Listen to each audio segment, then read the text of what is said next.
My name is Tino Everline. I'm from Kacherede Village, Kacherede Parish, Kanapa Sub-County, Kumi District. Before joining Gudie Leisure Farm, I've not been doing anything. I've been just sitting at home. I got to know Gudie Leisure Farm through my local leaders. Like, they came looking for girls, mostly girls, let me say. They wanted someone who has an ID, at least who can read and write and has some paper. I'm in poultry department, and so far I've learned how to handle day one chicks, like right from the first day. Before you planning to bring the chicks 2 weeks back, you have to make sure that you've created the brooder. After creating that brooder, make sure that you first disinfect it. After disinfecting, pour a litter. After pouring litter, again disinfect. After this disinfecting again, then you get some coverers you cover the litter.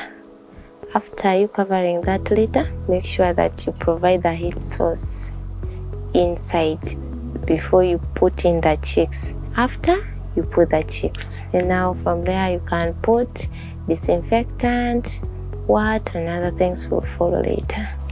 Like, let me say the main activity is brooding. There's brooding, there is vaccination, and also feeding is part of it.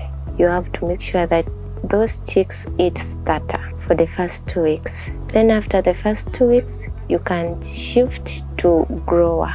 Make sure you put their constant supply of feeds and water to the chicks. Remember, broilers, they eat a lot.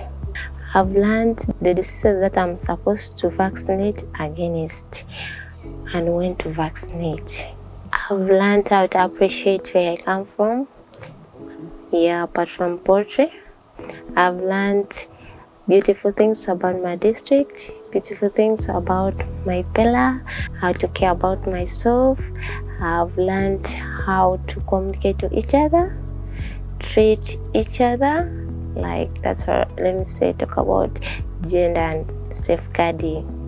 Yes, I've learned that both men and women are equal. We are all the same, despite the fact of the gender, but we are all the same. I've learned craft. I can make my own necklace. I know how to recycle garbage using plastics. So I've so far learned a lot of things. My commitment is that I go back home and train more other 100 women that are behind me and make sure that at least they also improve their standard of living. I thank Gudie Leisure Farm so much for the opportunity they have granted to us, because some of us, we never had knowledge about anything. We were just there, we didn't know anything till Gudie Leisure Farm came. Now we are here. We have already changed. Yes, we are no longer the same. So thank you very much, MD. Thanks for the sacrifice you've given to us. I really appreciate it.